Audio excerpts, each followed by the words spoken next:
Speak up the language of the Hebrew man. Loud and clear, the language of the Hebrew man. Numbers chapter 10, verses 35 and 36 are two kind of specially highlighted verses. There's kind of a space, they're set apart, and there's an upside down letter nun before it and after it. And the rabbinical commentary in the bottom of these are like brackets or parentheses or asterisks to highlight, and it's like, well, what's the big deal about these two verses? And they say, well, somehow in these two verses, they are equal in weight to any book of the Torah. You can say, well, what if you could say these two verses are equal in the merit of their message as any other book of the entire Bible? It's like, what's in these two verses? What they say in English is, when the ark would rise up to move out, Moses would say, "Arise, Yahweh, let your enemies be scattered, let those who hate you flee from before your face." That's verse 35. And verse 36 says, "And when the ark would come to rest, Moshe said, 'Come, Yahweh, abide tranquilly amidst the myriad thousands of Israel.'" We'd say, well, it sounds like narrative. It sounds like we're just telling you the facts. This is what happened when the ark would move. Moses said this, when it said that, Moses said that. It's like, well, okay. But furthermore, the rabbis also say, apparently, in the commentary, that they really don't know why those two verses are interjected right there in the Torah narrative, that they don't seem to fit, that they're out of chronological sequence, which what was happening before and after, and it's like, gee, they appear out of nowhere. Well, one thing that I've found is that if you see a verse which is translated a bunch of different ways in every version of the Bible you get, it's a clue that there's something going on there and that the translators are stumbling over it, and it might be good to look there. And I used this analogy a few minutes ago, that if every time you walk by a certain path in your carpeting, you trip over something, and you can say, I'm just going to avoid that. But if every time you walk past, you keep tripping over it and trip over it, what is under the carpeting? Stop and look what's under the carpeting. Oh, that's the thing I lost. Oh, my wristwatch, or maybe I was, stepped on it, or so. The point is, how do you notice where this is? People who do excavations looking for gems or dinosaur bones recognize strata in the geological structuring, where they say, this looks like the kind of a place where you could probably find this, or probably look for what they call a dinosaur egg with crystals inside of it. That's what this is like. So one thing I have found is that when you find 10 different English translations, and every one of them are completely different, it's like something's going on in there because nobody knows what to do with it. And when the rabbis say, well, we don't know why these verses are here, and something's going on, we don't know what to do with it, and it's really special, it's like, maybe I should look. And one of the things I found in terms of how do you find this alphabetic sequence is that if Yahweh says, this is my covenant, it's like, oh, that sounds like either an Aleph, here's going to be my covenant, or it's going to be a Hey, which is to say, I'm revealing this, which means if you move backwards a few paces, you might find the Aleph, Bet, Gimel, Dalet positions, and if you read it forward, you might find this, and then, so a lot of this is actually searching. And the word Tav Resh, which is, you might say, Tav Resh, that's the word tar, but Tav is the sign of a covenant, but it's actually the sign or the indicator of something, like a logo. Well, there's a Nike swoosh. Oh, that's the logo of Nike, but it's also a sign of Nike. You can say, well, what's the sign of an exalted man? Or the sign of the Messiah? Or the mark of the Messiah? Or the mark of us being noble men? Those who search and explore. The word Tav Resh, means to search and explore. There's also actually about a half a dozen different words which means to search and explore, seek out mysteries, and they all have to do with these great things. And so, and I'm saying that to say that, well, like what I said about the word kra for Vayikra, and this word for tar, is that if you start seeing through the Red Dictionary, somebody had a Red Dictionary there a few minutes ago, so I'm pointing at the Red Dictionary that's not there anymore. Anyway, there it is. That's okay. Just get these things in your mind, and you...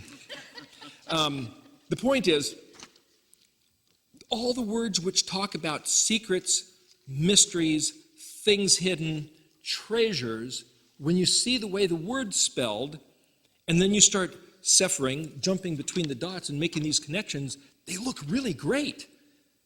And specifically, you say, oh, wait a minute, Yeshua talked about a treasure in a place. He said there was a treasure in a field. So in English we go, okay, well, you picture some field out, some farmer's field somewhere. It could be any field. But if you know the word for field is Shaddai. Shaddai is a field, a place that's completely, you might say there used to be a city there and it was devastated. The cannon blew it all to bits. Same word as El Shaddai. The mighty field is one way to read it. Shaddai is an empty field. But Yeshua said there's a treasure in it. So if you say, well, wait a minute, there's something hidden of great value in El Shaddai. What does that mean? In what I've provided? And there's another place in the Old Testament, it's either Proverbs or Ecclesiastes, that Solomon wrote. He says it's the honor or the glory of Yahweh to hide a mystery. Now, I've heard people say Yahweh doesn't hide stuff. It's like, he absolutely does. I mean, once you start looking at the word for hide or treasure or mystery, you'll find it all through the Tanakh. As a matter of fact, the word treasure, now when we think treasure, we think, oh, that's shiny stuff and something of value. That's not what it means in Hebrew. You find the word treasure and you look up in the dictionary, and the treasure is something you hide.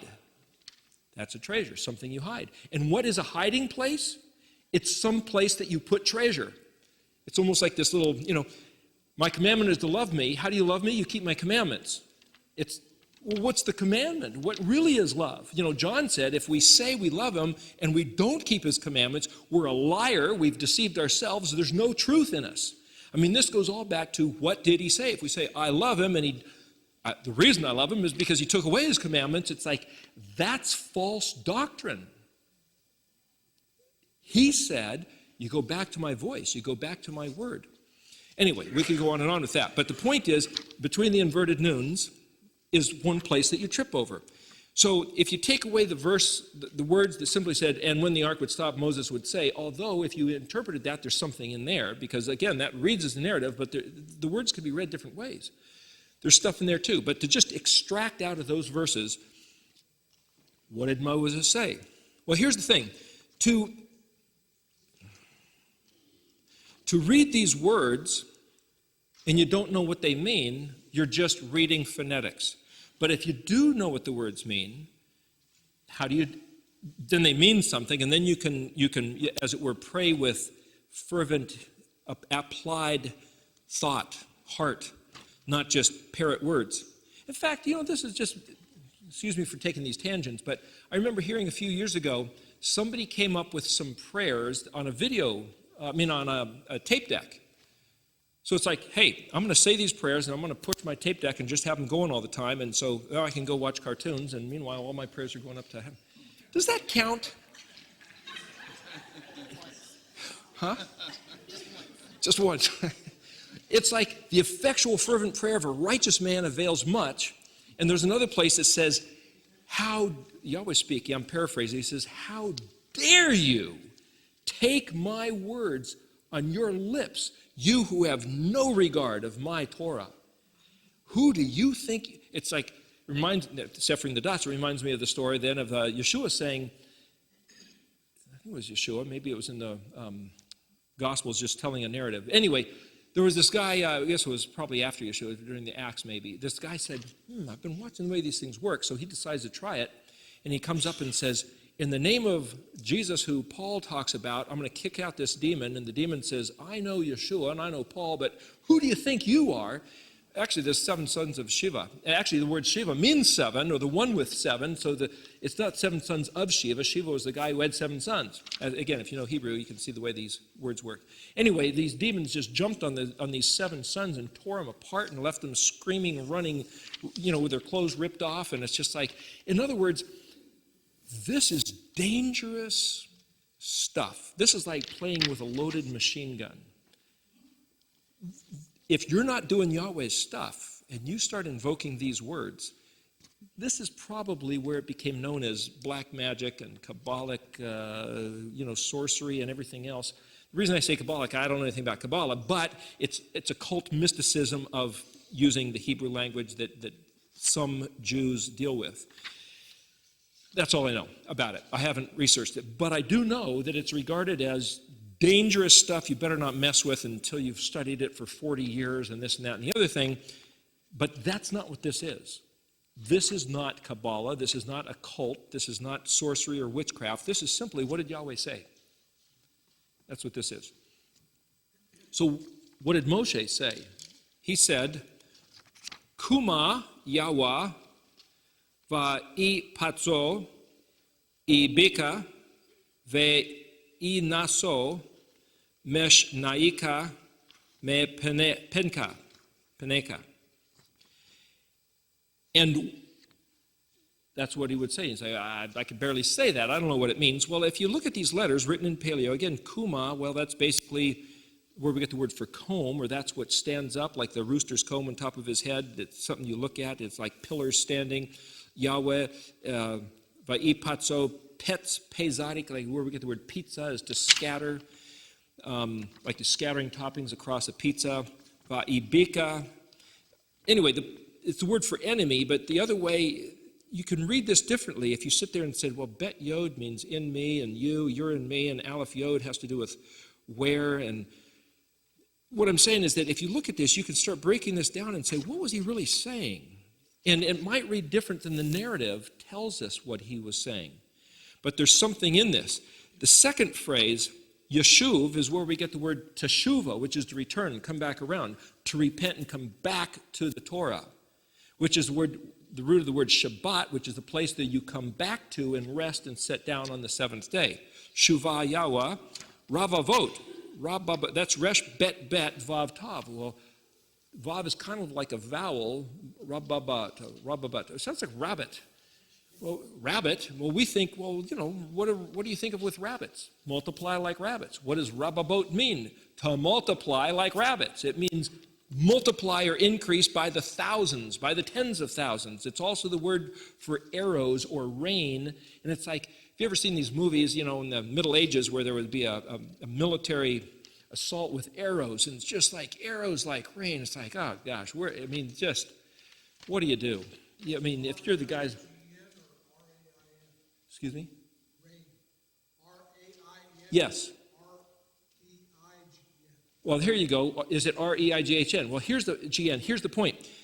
It's arrows like rain, R-A-I-N, but, I'll get to that in a minute, Alphi, or Alpi, that's where I was saying where we get the word for Alps, or Alpine, which is the top of the mountain, which is the highest, the best, which is to learn Hebrew, and then the word Israel. So let's just look at this last line for a second. One way to read this, return, Yahweh, well, it's translated, come, Yahweh, and abide tranquilly. The word for come, abide tranquilly is not here. Well, where do they come up with that in a translation? Well, the word shuvah. It doesn't say anything about tranquilly. It says come and abide. Well, when you return on the Shabbat, it's to reside tranquilly at your house. So the translators have inferred that shuvah means return and abide tranquilly. Well, where does it say amidst the myriad thousands? Well, Aleph can mean 1,000. So Alphi can be regarded as my 1,000. But it's not just my 1,000. It might mean my pinnacle, my Alp, my highest, my elite, or my best. But what about the Rababot? Well, that means multiply like rabbits, or like coming down like rain, where there's just thousands of these raindrops. So it might mean, that's where they get the word myriad, and then Israel. But another way to read this is to say, wait a minute, the Aleph, the plan, was for Yahweh to give Israel the blessing or the curse. Which do you want, the good news or the bad news? I'm going to give them to you both, but which one do you want, the good news or the bad news? Oh, we'll take the bad news. So Israel opted to take the curse first. I believe we still stand as Israel, coming back to the Torah. We're teshuvaing back to the Torah, the words, the kol, the voice, kufav lamed, the kol, hearing the cry, kufresh aleph of Yahweh. Aleph is silent, so kufresh aleph yod, which would be my cry, is cry, kufresh aleph yod. That's Yahweh's cry, which is to say, invoke, to call, to summon, to read, to regard the words, to teach, to read, to learn, to regard the instructions, going back to the Kaf and Lamed. Anyway, I'm trying to show you these connections. if we are asking him to come back and to multiply or increase, if you start looking up in the Red Dictionary, bet is the word for gateway or entrance, like the entrance of a castle, the big gate that opens up. Could be the entrance of your house, but it's like, wait a minute, resh bet is where you get the word rabbi, and so you could say, well, rabbi is a great one, an exalted one, a noble one, one that we give prestige to. So he could say, wait a minute, what has this got to do with bet is in, bet means in, coming into the gateway or the entrance of a big gate, and vav tav, which you might say connected to the covenant. So one way that I would read resh bet vav tav is, resh is kind of an exalted man, bet like a rabbi or given honor. It's like return Yahweh the open doors to the citadel of Israel's alpine honor. Well, if you read Deuteronomy 28, and if you read in Exodus where he talks about what the blessing is to Israel, you will be the head and not the tail, you will lend and not borrow, he will give you grain and everybody will come to you, and you will teach the world what it means to not sin and to regard Yahweh, and he will lift you up with prestige, and we will be known as Ish Israel, the man of Israel, the man of Yahweh, Ish Yahweh. It's like, and then you read the book of Esther. You know, the Jews were scorned and hated and despised, and then this thing turned around, and they hung Haman on the gallows that were meant for the Jews, and suddenly everybody, a lot of people converted to Judaism and said, whoa, boy, you guys, you don't want to mess with them. As a matter of fact, if you read the story really close, it was an experiment of sorts, because they said, wait a second, if Mordecai's a Jew, let's just wait and see what happens. If this thing's coming down, let's see what happens. Well, when you read what happens, it's like everything to turn around, but people weren't quite sure. They're saying, wait a minute, let's see what happens here. Let's just see what his deity is going to do for him. It goes back to what Pharaoh said. Yahweh said to Moshe, go talk to Pharaoh.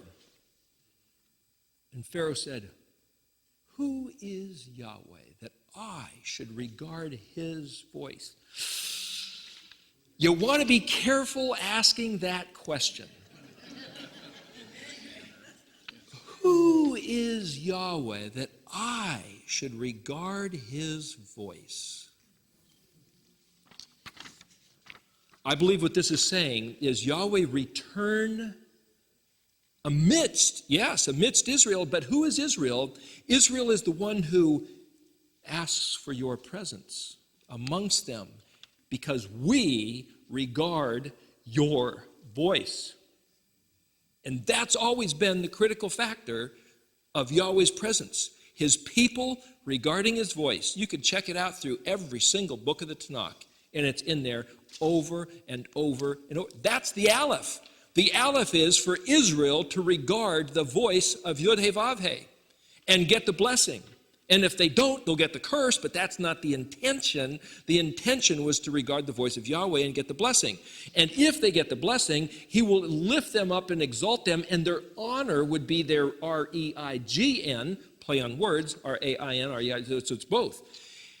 And it's the Rabbabot, that their Alpi, their Aleph, their prestige, their honor will increase by exponential thousands. And you're going, when does that ever happen? We got a glimpse of it with David and Solomon. We got a glimpse of it in the book of Esther. Is that all? Was that Yahweh's? Is Yahweh's plan been done and washed out and it's not going to happen again? It's like, let's just wait for the rapture bus. It should be over any minute now. Or are we yet standing at a place where, hey, we can see this happen? And what's it going to take to see this happen? Well, here's one way to read this. You could read this and say, well, here's a narrative. This just tells us a story. This is what happened. When the ark would get up, Moses would say this. When it came back, Moses would say that. Okay, go on to the next verse. You go, wait a minute, there's something in there. What's in there? Well, it's between these two inverted noons. Well, what's an inverted noon? Well, noon in Paleo is written like a lightning bolt, and if you invert it, it still looks like a lightning bolt.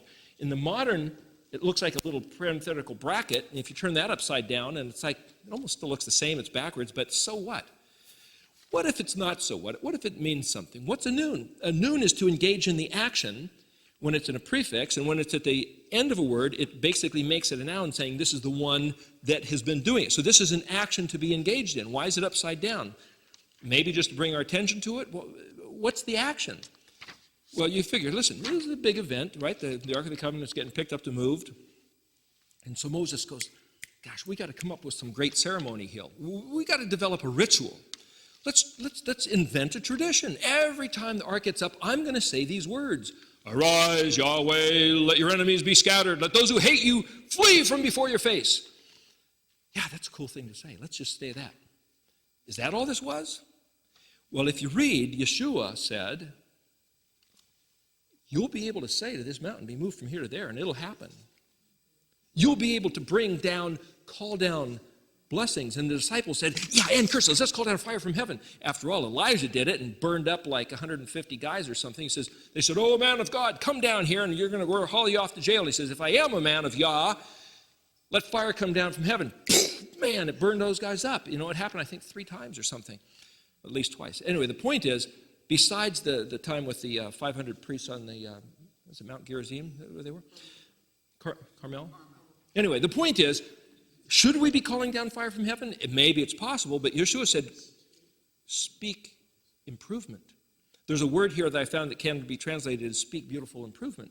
It's like, what if we could speak beautiful improvement? How would we do it? What would we say? Last week I was talking about the race car. I believe that's what this race car is. I believe that Yeshua actually came to buy us back the deed to the race car because the animals got it. And that we could be doing something that we're not doing. So we ask and believe, and he'll do it. But on the other hand, he said, Moses was saying, look, we're surrounded by the mountains, the ocean, and the Egyptians. And gosh, Yahweh, would you drag us out here to slaughter us and trapped like what they call a turkey shoot, trapped like rats? He says, quit yelling at me. What do you got in your hand? He says, I got a stick. Use your stick. It's like, what do you mean use my stick? How am I supposed to use my stick? Raise it up and speak. Raise it up and speak. What are we supposed to be doing? How do you drive this thing, the covenant? How do you operate the covenant? What does that mean? So the other day I was over there at Jamie's place, and it's like, I've never read these words, but it says, Shuvah Yahweh Rabavot Alfi Israel. What does that mean? Come Yahweh, abide tranquilly amidst me 1,000 of you. Or, Yahweh, you return to us because we've returned to you, and increase the majestic regard of Israel, just like you promised. Aleph, Alfi, Lamed, the authority, Pei, mouth, Yod, my, Alpi.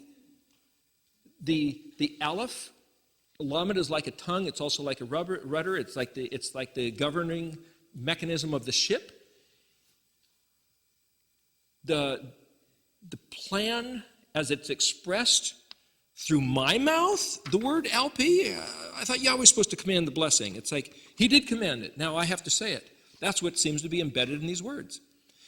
If we know what Yahweh is saying to Israel, and we decide to do what Israel is supposed to do, which is keep the words of the commandment, he says, then I will give you the authority to speak, and it will happen. That's what I keep finding. That's what I think David said, the last words of David, though it wasn't read that way in English. That's why I found it embedded in Psalm 119. If you read the first words, 8 words that start with Aleph, 8 words that start with Bet, 8 words that start with Gimel, 8 words that start with Del, because Psalm 119 is broken up into 22 sections, 8 verses per section, and the first letter of each word in Hebrew starts with the letter of that section.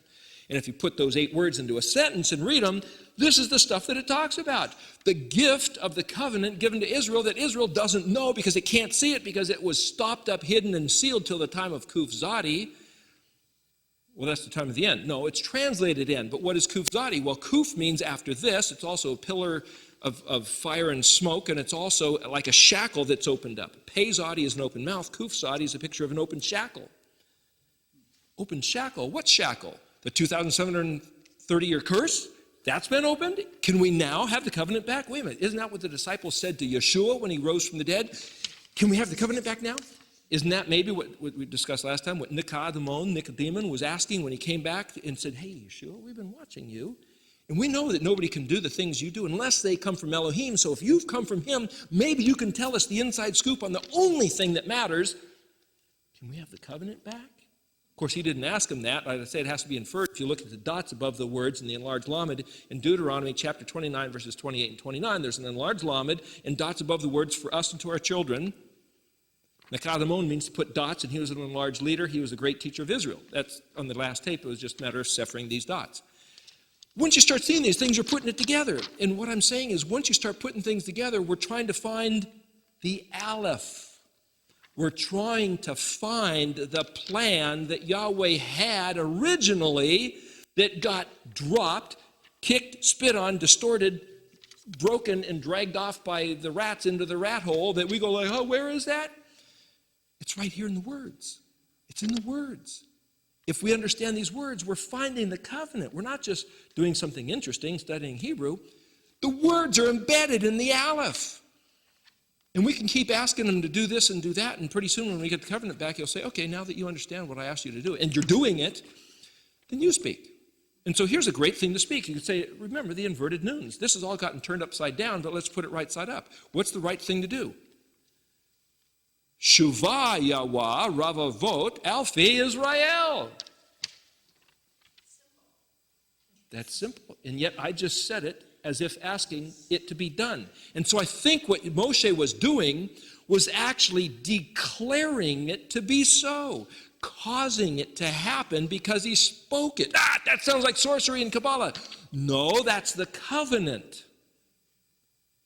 Speak Yahweh's words and command beautiful amelioration, beautiful things to happen, because it's Yahweh's heart for Israel to be that vessel, that vehicle. So of all the ways you can read this alphabet for what it means, on this chart, this simply tells you what the letters mean.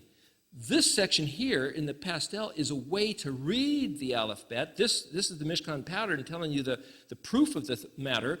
And these show you in the context of how it orchestrates to translate Scripture.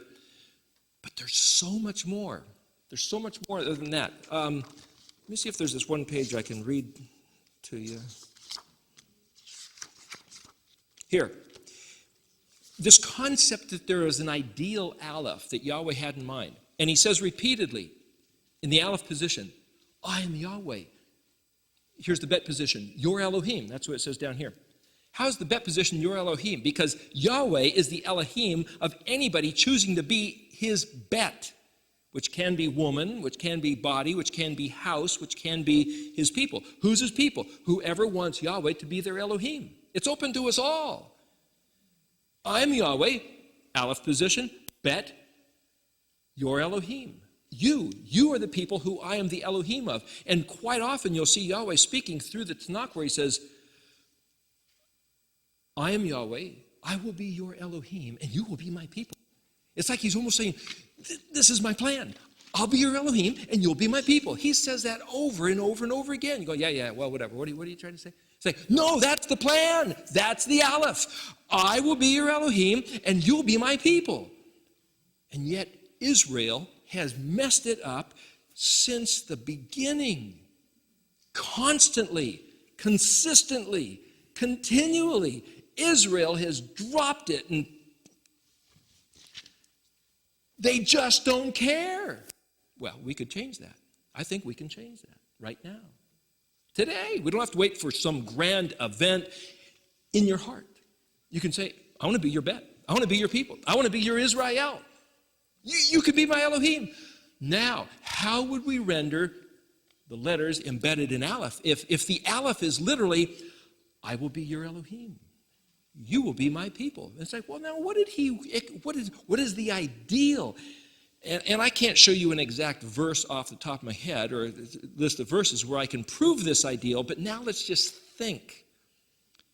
Knowing all this other stuff and knowing that the ideal is actually embedded in these letters and knowing that the ideal is actually portrayed by Yeshua, who came to be the speaker, the messenger, the conveyor of the information, and to call everybody that had gotten lost and scattered. Remember, he said he came only for the lost sheep of the house of Israel. You know, I see a sign that says, Jesus died for the ungodly. It's like, you know, the reason I believe he was lifted up, going back to this picture of the Nun Samik, the living one on the cross, on the stake, surrounded by the letters. There's also embedded pictures of thorns.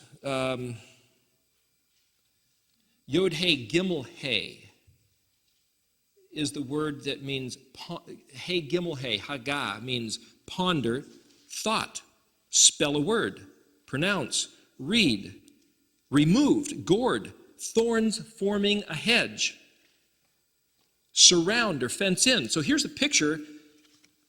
If the same word Hagah means ponder, thought, to spell a word, He Gimel He, the Gimel revealed. He can mean the as a prefix, can mean revealed as a suffix, and Gimel, the Gimel revealed, the Gimel revealed. Well, what's the Gimel? Read this. It's the sent one from heaven to earth, from Aleph to Dalet.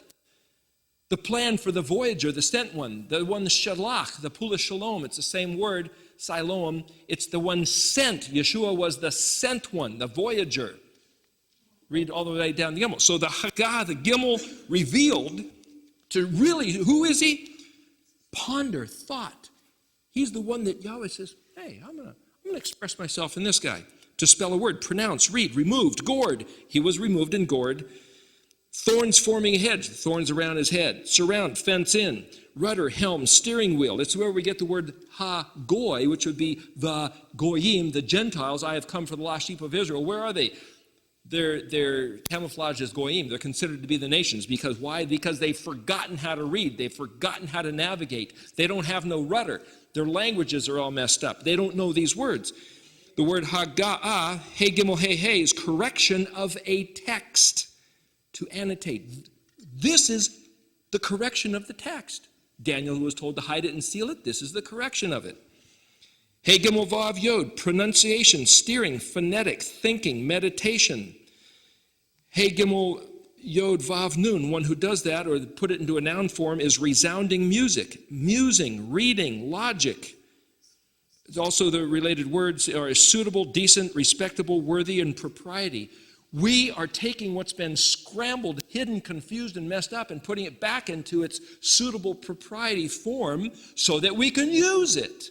That's what this is about, and use it as Israel. Again, we can go on and on and on. But here, so let's render these letters as if it's the ideal of what Yahweh had in mind by looking at what's the pure form of what each letter means. Aleph, this is me. Bet, that's you. Gimel, the relationship between us, back and forth, like the umbilical cord, like the connection, like the voyager going back and forth. Yaakov saw the picture of the ladder and angels. Melachim were messengers. We're going back and forth, sending messages back and forth. Okay, these are pictures. So you say, well, what has Gimel got to do with Jacob's ladder? It's like, it's the picture. It's all in pictures. That's why this little guy down here is off and running, the one with the foot, the gimel, or the runner coming down off the ladder. That's a picture, speaking of Jacob's ladder, the messengers, it all has to do with message one sent is Malach. Anyway, Dalet, it's a door, but it is an open door. And if you go, then it says, well, open door, that's a voluntary choice. The first most, go back to A, B, C, D, Aleph, Bet, Gimel, Dalet. Aleph, this is me, Dalet. I'm going to make a you. The Aleph decided to make an other, a you. The I decided to make a you. And wants there to be connection, but Dalet means choice, an open door. You can be on this side or that side, a fork in the road. That's a Dalet, shaped like a triangle. Left or right, your choice. He wants it to be voluntary. The voluntarism is the most preeminent thing he designed right after he designed us versus him. And that goes back to the word for desire.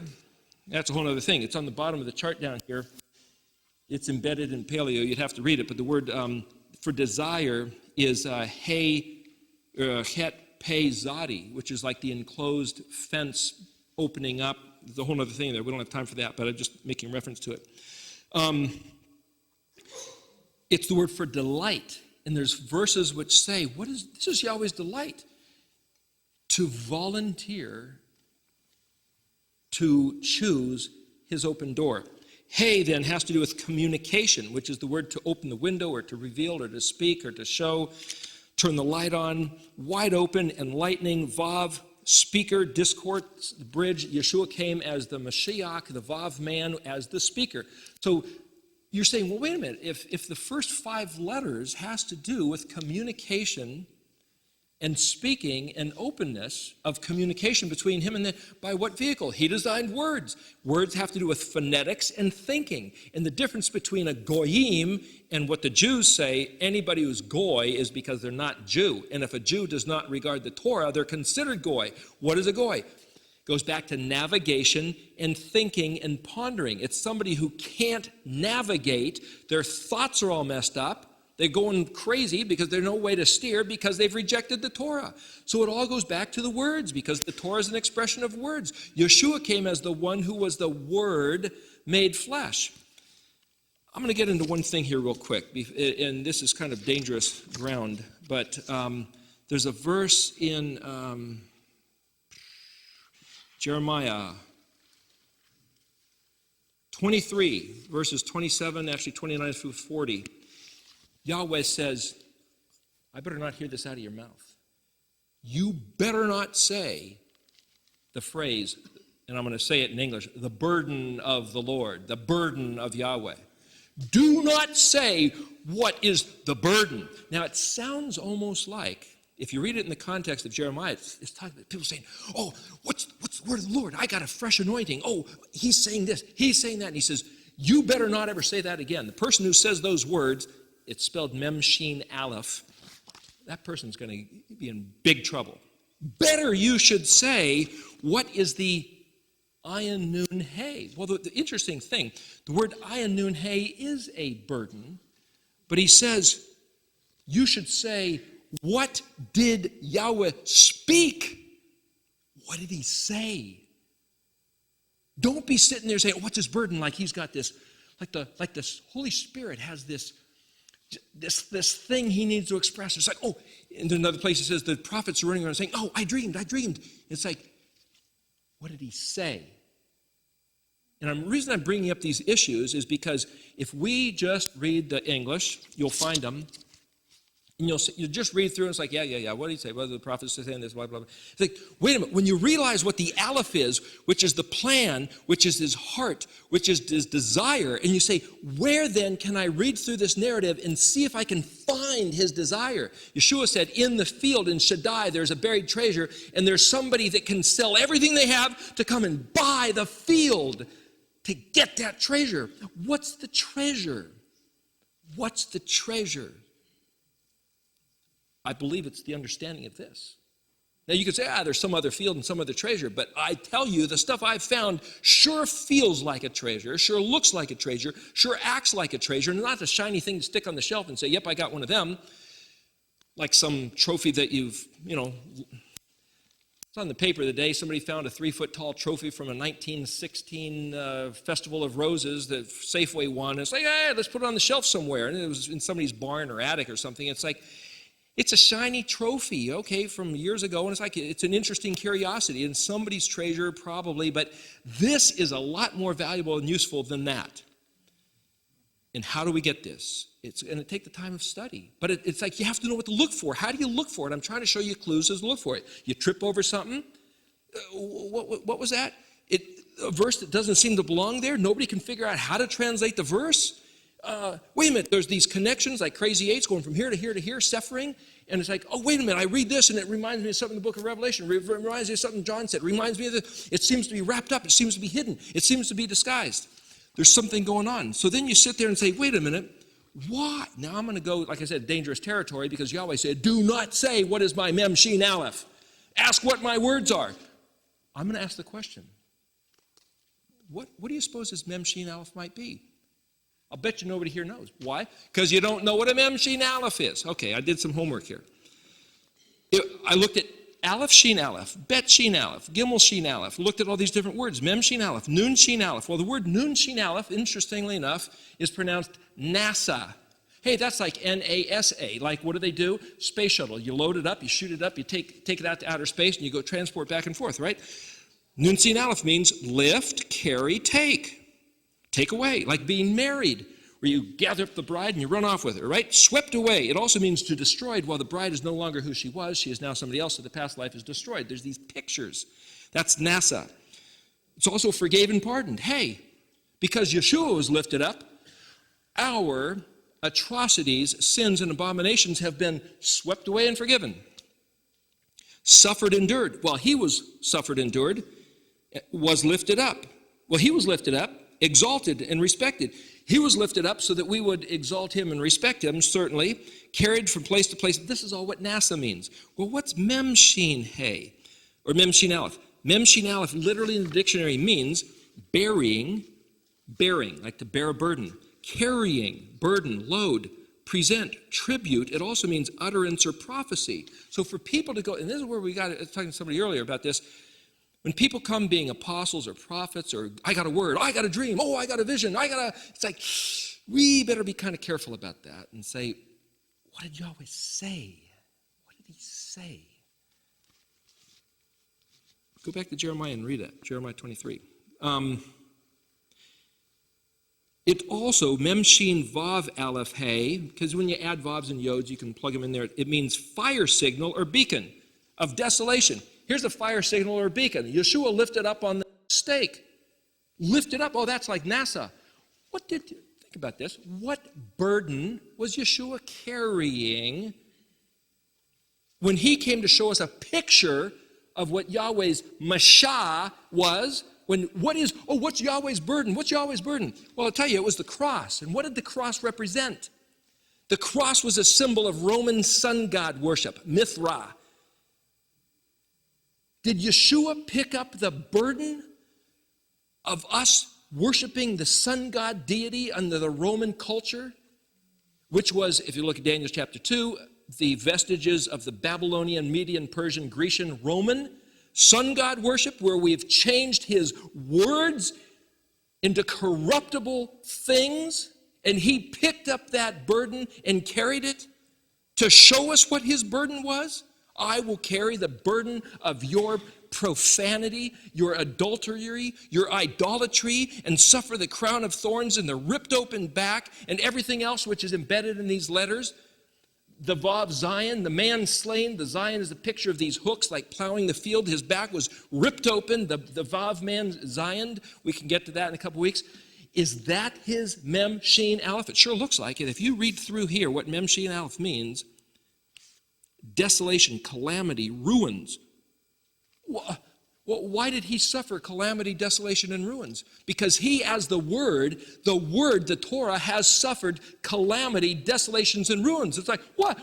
How's the Torah suffered that? Because we, Israel, have done that to his Word. We said, it doesn't exist, it doesn't matter, it was done away with, it was changed, nobody can keep it anyway.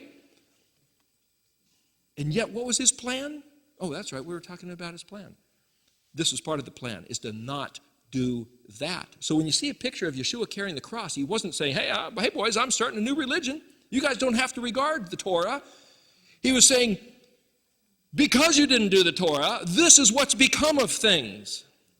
Because you guys picked up the idolatry of worshiping the sun god of your neighbors, this is what you've done to the word. As a matter of fact, Yahweh says in all through Isaiah, Ezekiel, Jeremiah, again, if you have the eyes to see it, he said, I've told you, and now I'm going to show you what you, Israel, my bet, what you guys have done to me and my house. I've told you and you won't listen. I divorced you and you still won't listen. Tell you what, I'm going to show you a real graphic picture. I'm going to find the worst people on the planet, the Assyrians, the Babylonians, and I'm going to call them in, and I'm going to call them and allow them to do to you what you've done to me. And then you read a list in Deuteronomy 28 and all through, I think up to Deuteronomy 30 of, gosh, it's just such horrible stuff. And you could say, well, why would Yahweh allow that to happen to his people? Oh, that's in Jeremiah also. It says people will look at the devastation and say, why would the deity of the Israelites allow this to be done to his chosen people? And it's like, and even the infidels will say, it's because they broke his covenant. It's because they turned their back on his stuff. And Yahweh says, you want it back?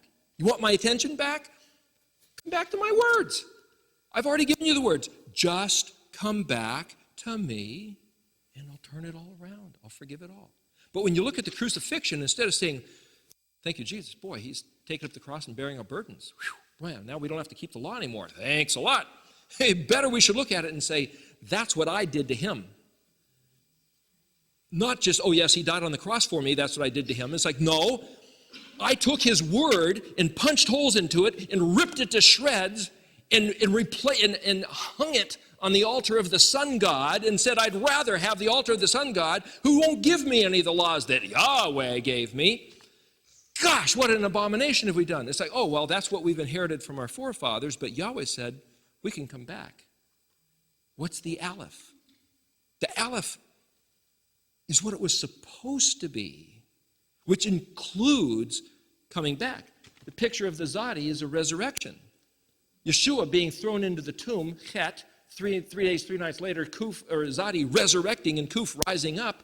It's right in there. He knew it was going to happen. He built it in as a remedy, but let's run through what did he have in mind. And so if we go back to say, well, how could we maybe read these?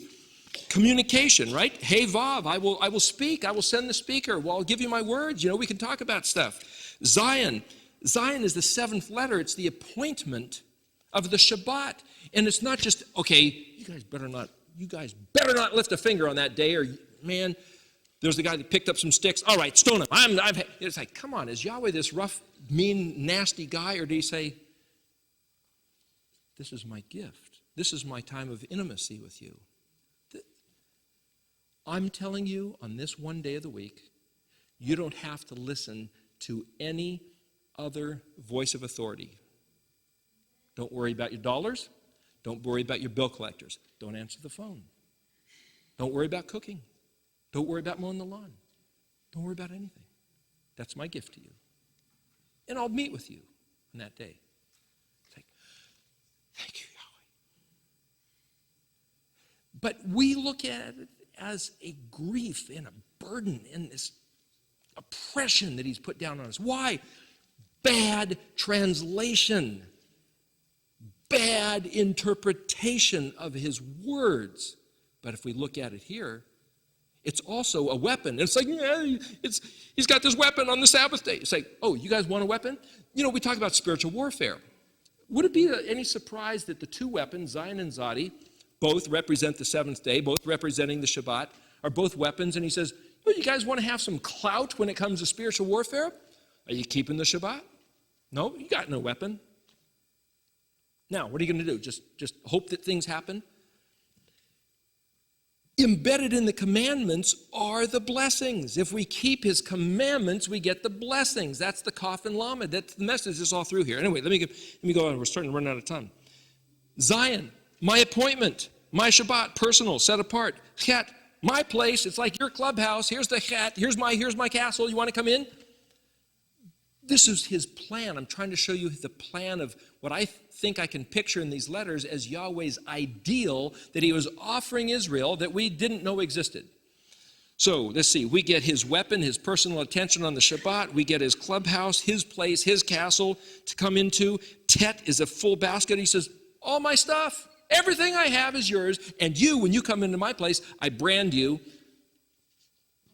Little branding iron like circumcision down there. That's a little picture. It's like, you're branded. You're his. You belong to him. Branded. Like a wedding ring. All my stuff, you're mine, my possession. Yod. And it's like the picture of the potter's wheel. Yod, tet, that's what spins, and yod, the working hand. I'm going to make you into something. I'm going to turn you into something once you come into my place. This is going to be great. Yahweh was excited. He said, there's this word about his covenant when he first formulated it, and the word is Ronan, which is a ringing cry and shouts of joy. And you got a picture, was Yahweh sitting up there just trying to, these guys, or he was like, this is going to be so cool, so great, so incredible. And he got this whole thing designed, and he gave it to Israel, and like the story we told about the kid who said, you don't know your stupid laws, your Bible, and left in the race car, the key of the race car is in there. I'm trying to describe the race car that he had pictured, right? Yod, I will make you into something. Kaf is a list of promises. You do that and you get this. Lamed, my deputies. So here's this other picture of the word deputies or viceroy. Roy in Latin means king, so vice king, like vice. We're his assistants. We're his military officers, and like all these letters around him, the letters are a picture. Israel around the Mishkan is like us, the body of Yeshua, like his letters that he wants to inflate to these things. And so you have this picture of the Vav and the Resh, and it says caterpillar type and butterfly type. You got Vav man, Resh man, the two letters which are men. You're like, what's all that about? And you say, the word or is spelled Aleph, Vav, Resh. If Aleph is the plan, then the word light, when he says Yehi or let there be light, is the plan for Vav man to become Resh man, for the common man to become an exalted man. That's us, but it's also Yeshua to come as the common man, Vav, and then come back the second time as the Resh man, Ben David. So this goes in here, Ben Yosef and Ben David, what those mean. That's why those two things are there. But the point is, you could say, he wants us to be, he invented Israel to be his deputies beyond the universe. Mem, multiply, expand, develop. Mem also is chaos and repetition, it's multiplication, but he's like, every time Israel messed up, he said, okay, I'm going to wipe them out and start over. He said that to Moses. I'll wipe them out and start over. I'll send in the Assyrians and start over. It's like, we don't have to be wiped out and start over. The promise was multiplication. It's embedded in agriculture. You plant a seed and you get a harvest, 30, 60, 100-fold. What do we have to do? What's the great struggle? Simply keep his words. We don't know his words. We were taught English and Christianity. These are his words. This mechanism is the means of multiplication. I mean, this stuff is just amazing stuff. Noon, dynamic, injunction of other stuff. You could say, well, look at the history of the world and say, what was life like before electricity? And all of a sudden, now there's electricity. Well, Noon is like this electric bolt coming. It's like he can add stuff that we can't even picture. Stuff from the other dimension, like what did the pioneers think? Did they even imagine electricity? What was their life like? Now we've got electricity. Whoa, hey, before the computer. Whoa, now we can't live without it. He can make stuff happen. He can inject stuff into our life that we can't even guess what he's got in mind. Noon is that picture of like lightning coming from the sky and boom. And that's what he wants to do through Israel. But we turned our back on it, right? But this is the ideal. Remember, Psalmic, responsible cooperation, like good stewards. In other words, we don't just sit here, go for a ride like in Disneyland. He says, no, you guys are participants. I want you to participate with me. I'm the vine, you're the branches. Let's do this together. But like he showed in the book of Revelation, he's got the menorah and the stars. What do the stars mean? He says right there in English, what is the mystery, the secret of the stars? The word star in Hebrew means able to extinguish, fire extinguisher, put out. What's the mystery of the stars? I can light you, I can put you out. Hey, that's El Shaddai, the one who provides the light, the one who quenches the light. Aleph Tav. You see, these things are all embedded. Anyway, pay has to do with teamwork, Sukkot, Zadi, the goal, the hope, the incentive, Kuf, a whole nother dimension, Resh, honor, exaltation, like the caterpillar and the butterfly, Shin, destruction of this, or once this world is over, man, you guys, I got something you haven't even thought of yet. I'm going to burn this place up, and we got this whole nother thing. Tav, it's promised beyond your anticipation. One more thing to address here. We've got about 2 minutes left, I believe. The 12th month is the month of Adar. It's spelled Aleph, Dalet, Resh. Well, you look in the dictionary, and the word Dalet, Resh is basically a word for generation. You say, well, generation, that's leapfrogging the plan from generation to generation. It said the Yod-He Vav-He was his Shem Zakar from Dor Lador, from generation to generation. So then you look that up and say, well, what else is embedded in the word Adar? Aleph, Dalet, Resh. Aleph meaning I will.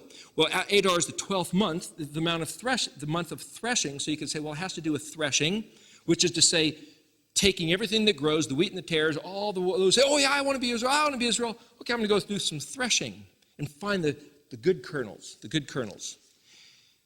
It means wide, high, glorious, exalted, splendor, magnificence. It's where we get the word adore. See the similarity between English and Hebrew. It's also a garment, a mantle, or a robe of state. You can say, well, Sephering, Yeshua is wrapped in a robe of state.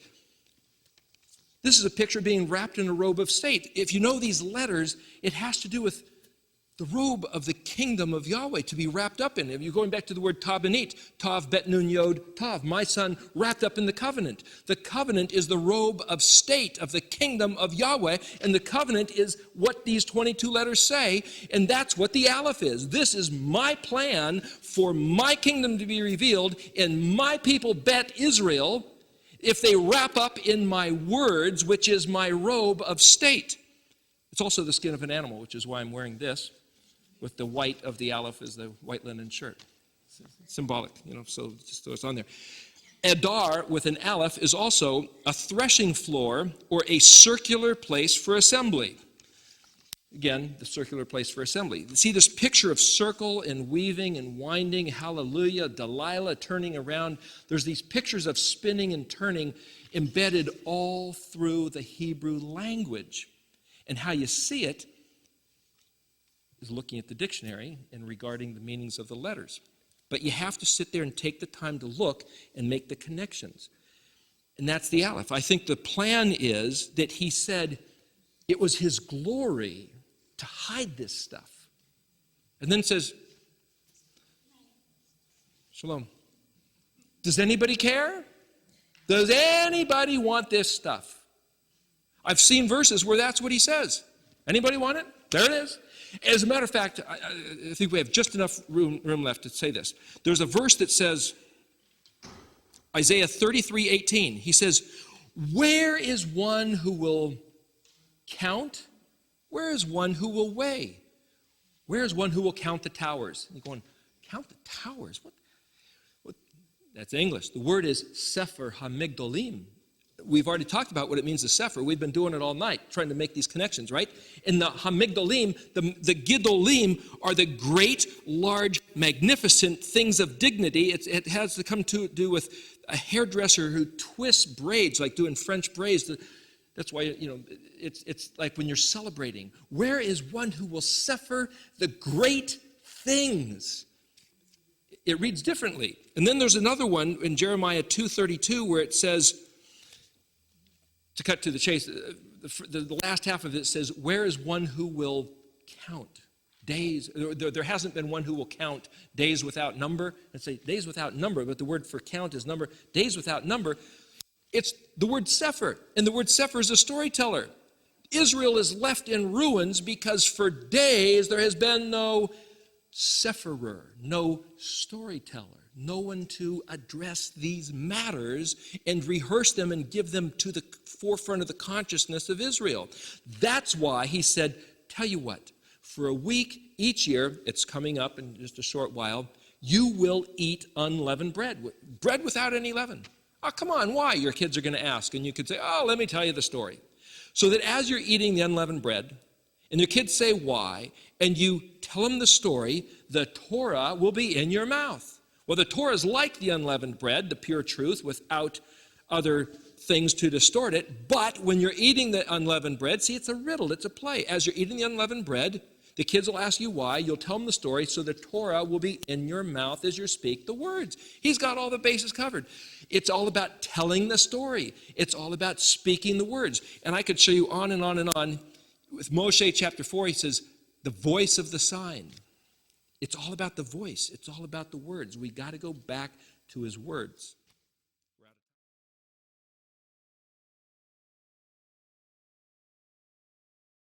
Speak up the language of the Hebrew man.